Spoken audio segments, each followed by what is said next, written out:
Assalamualaikum warahmatullahi wabarakatuh. Sahabat ngaji wali yang dimuliakan Allah, dalam episode yang ketiga ini kita akan masuk ke bait yang keempat dari tembang Mocopat Dandang Gulo yang terdapat di dalam kitab Suluk Linglung. Bait ini menggambarkan upaya Sunan Kalijogo dalam usahanya untuk mendapatkan ketenteraman hati. Bunyinya, linglang linglung aneding yang widi, mugi-mugi binuka yang sukmo, den legakno ing atine, sekayun yawunipun, marga dadi sembah lan puji. Saking telasing manah pramila nenuwun, nanging tan apunten ing hyang saking boten saged nembah lawan muji, ngawur datan uninga. Artinya, linglang linglung memohon kepada Tuhan yang terpilih, semoga dibukakanlah oleh Tuhan pembuat nyawa, sehingga terasa ditenteramkan hatinya selaras dengan kehendak hatinya, jalan menuju sembah dan puji dari keputusasaan hati, sehingga berdoa tapi tidak mungkin dimaafkan oleh Tuhan, sebab tidak dapat beribadat dan bersyukur acak-acakan tanpa didasarinya pengetahuan. Sahabat ngaji wali yang dimuliakan Allah, dalam kebingungannya, Sunan Kalijogo terus memohon dan berzikir kepada Allah yang Maha Esa dan Sang Pemilik kehidupan, agar dibukakan hatinya. Dengan demikian, hati menjadi tenteram, karena dengan ketenteraman inilah akan membuat hati menjadi tenang, sehingga akan lebih mudah dalam menembah kepada Allah dan memujinya.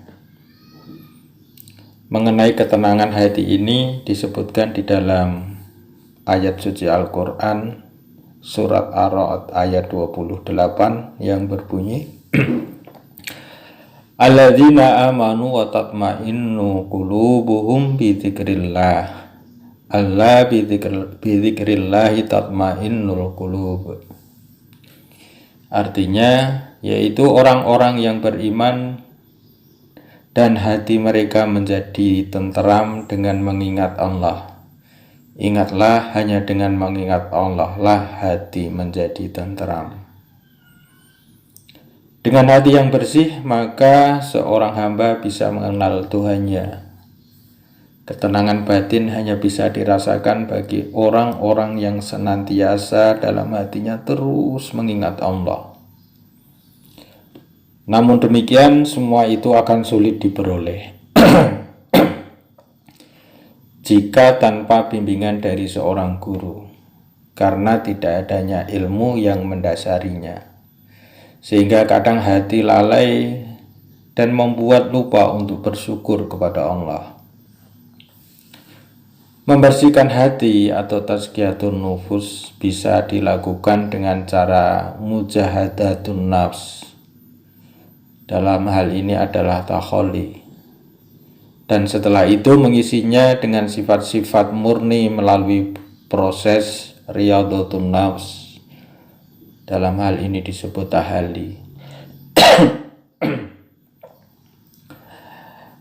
Dalam hal ini diperlukan kesabaran dan usaha yang gigih, yang pada akhirnya akan menemukan Tuhan, atau yang biasa disebut dengan tajalli.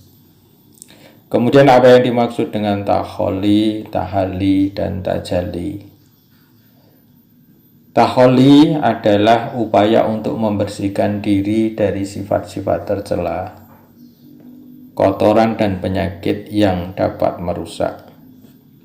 Ini merupakan metode yang dilakukan oleh para salik untuk melakukan pengosongan diri dari bekas-bekas dosa kepada Allah Subhanahu wa Ta'ala, dengan jalan melakukan taubat yang sesungguhnya atau yang sering kita kenal sebagai taubatan nasuha. Tahalli adalah merupakan tahapan awal dalam menyucikan hati, yaitu membersihkan hati dari sifat-sifat tercela. Salah satu dari akhlak yang tercela yang paling banyak menyebabkan hati tidak bersih adalah kecintaan yang berlebihan kepada urusan duniawiyah. Oleh karena itu, usahakan agar hati terbebas dari kecintaan terhadap dunia, anak istri, harta, dan segala keinginan yang berbau duniawi. Sifat-sifat yang harus dibersihkan ketika seseorang ingin menjalani tingkat takholi ini adalah hasud atau iri dan dengki, kemudian membenci, kemudian suudzon, buruk sangka, kemudian takabur atau sombong, kemudian ujub atau berbangga diri, kemudian riya, suka pamer kemewahan dan pamer amal, kemudian sum'ah, suka mencari kemasyhuran, kemudian bakhil, yaitu pelit atau kikir, terus kemudian hubul mal, berlebihan mencintai harta benda atau materialistis, kemudian tafakhur, yaitu bersaing dalam kebanggaan diri, kemudian ghadab yang memiliki arti marah, kemudian namimah, suka menyebar fitnah dan adu domba, kemudian kizib atau berbohong, kemudian khianat atau tidak jujur, tidak amanah, dan selanjutnya adalah ghibah atau suka membicarakan kejelekan orang lain. Kemudian apa yang dimaksud dengan tahalli? Tahalli adalah cara untuk mengisi kembali hati yang sudah bersih dengan 15 sifat tidak terpuji di atas dengan melakukan zikir kepada Allah, dan setelah itu menyibukkan dan memenuhi hati dengan zikir untuk selalu mengingat kepada Allah, membebaskan hati dari selain Allah yang pada akhirnya akan mendatangkan kedamaian. Dengan demikian akan hilang segala kekhawatiran selain khawatir jika Allah tidak lagi ada di dalam hatinya. Hilangnya harta benda tidak lagi menjadi kekhawatiran. Hilangnya hal-hal yang bersifat duniawiyah bukanlah sesuatu yang menakutkan. Itu terjadi saat seseorang sudah berada di dalam makom ini. Yang paling ditakutkan oleh orang yang berada pada makom tahalli ini adalah hilangnya Allah dari hatinya. Hilangnya segala sesuatu yang bersifat duniawiyah bukanlah sesuatu yang merisaukan. Hal yang harus dilakukan dalam makom tahalli ini adalah istiqomah di dalam memelihara akhlakul karimah, dan tentu saja harus selalu konsisten dengan langkah yang dirintis sebelumnya dalam tahalli,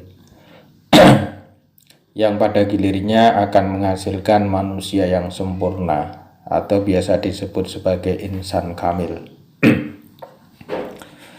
Seseorang yang sudah mencapai tahap ini akan mengisi setiap detik hidupnya dengan ingat kepada Allah, dengan zikir kepada Allah. Setiap gerak tubuhnya merupakan pancaran zikir yang ada di dalam hatinya, yang mengejawantah dalam perilaku hidup yang penuh dengan ketaatan pada Allah Subhanahu wa Ta'ala. Lidahnya selalu basah dengan lafaz-lafaz zikir menyebut kebesaran Allah. Dan itulah juga yang ingin dicapai oleh Kanjeng Sunan Kalijogo. Sangat ingin merasakan ketentraman dan ketenangan dalam hati. Kesedihan bukan lagi pada saat anak dan istri tidak menyertainya pada saat maut datang menjemput.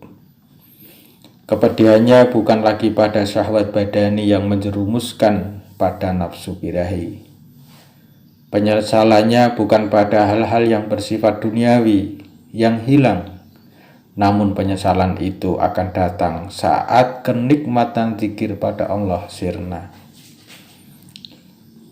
Menurut Imam Al-Ghazali, barang siapa yang ingin jiwanya tentram, maka orang tersebut harus melakukan latihan-latihan jiwa atau riyadhah, berusaha membersihkan hatinya dari sifat-sifat tercela, mengosongkan hati dari sifat-sifat keji, melepaskan sangkut paut dengan dunia dan seisinya.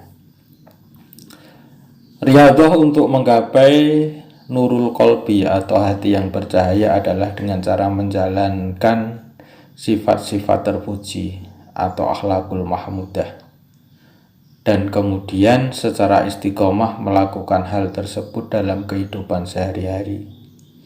Apa saja riyadhah tersebut? Yang pertama adalah taubat, yaitu menyesali dari perbuatan tercela. Kemudian yang kedua khauf, perasaan takut kepada Allah. Kemudian yang ketiga adalah ikhlas, niat dan amal yang tulus dan suci. Kemudian yang keempat adalah syukur atau rasa terima kasih kepada Allah atas segala nikmat yang diberikan oleh Allah. Kemudian yang kelima zuhud, hatinya tidak terpaut dengan harta benda. Kemudian yang keenam adalah sabar, tahan dari segala kesukaran. Kemudian yang ketujuh adalah ridho atau rela dalam menerima takdir Allah. Kemudian yang kedelapan adalah tawakal, berserah diri pada Allah. Kemudian yang kesembilan adalah mahabbah atau perasaan cinta yang hanya kepada Allah. Dan yang ke-10 adalah selalu zikril maut, yaitu mengingat akan datangnya kematian.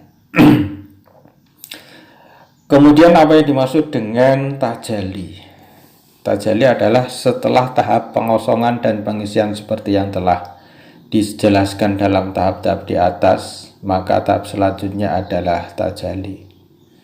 Tajalli adalah kelahiran baru dari seorang salik yang telah melalui tahap tahalli dan tahalli, yang muncul dalam perbuatan, ucapan, sikap, dan perilaku yang baru, martabat dan status baru dan status yang baru juga dimilikinya. Sifat-sifat dan karakteristik hidupnya yang baru juga dimilikinya, dan memiliki esensi diri yang baru juga. Seseorang yang telah mencapai tahap ini akan mendapatkan kebanggaan, kebahagiaan sejati. Ia lenyap dalam wilayah Jalla Jalaluh Allah Subhanahu wa Ta'ala. Ia lebur bersama Allah dalam kenikmatan yang luar biasa dan tidak bisa dilukiskan dengan kata-kata. Bahagia dalam ridhonya, inilah yang disebut sebagai ma'rifatullah. Sahabat ngaji wali yang dimuliakan Allah, 3 tahap di atas merupakan tahapan-tahapan yang memang berat untuk dilakukan oleh manusia, sehingga tak jarang membuat seseorang yang ingin menempuh jalan ini merasa putus asa. Hal ini juga dialami oleh Sunan Kalijogo, hingga dalam bait di atas tadi disebutkan saking telasing manah, yang berarti keputusasaan hati dari upaya mendekatkan diri kepada Allah melalui tahap-tahapan yang cukup berat. Dan yang tidak kalah penting dari semua ini adalah memiliki ilmu dalam menjalankannya, dalam menjalankan setiap tahapan yang harus dilalui. Karena jika dilakukan tanpa ilmu, maka itu namanya ngawur. Ngawur adalah melakukan sesuatu tanpa didasari oleh ilmu. Seperti yang disebutkan dalam bait akhir dari tembang Dandang Gulo di atas adalah ngawur datan uningo.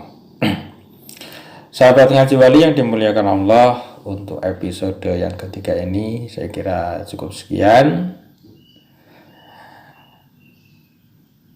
Tunggu episode selanjutnya.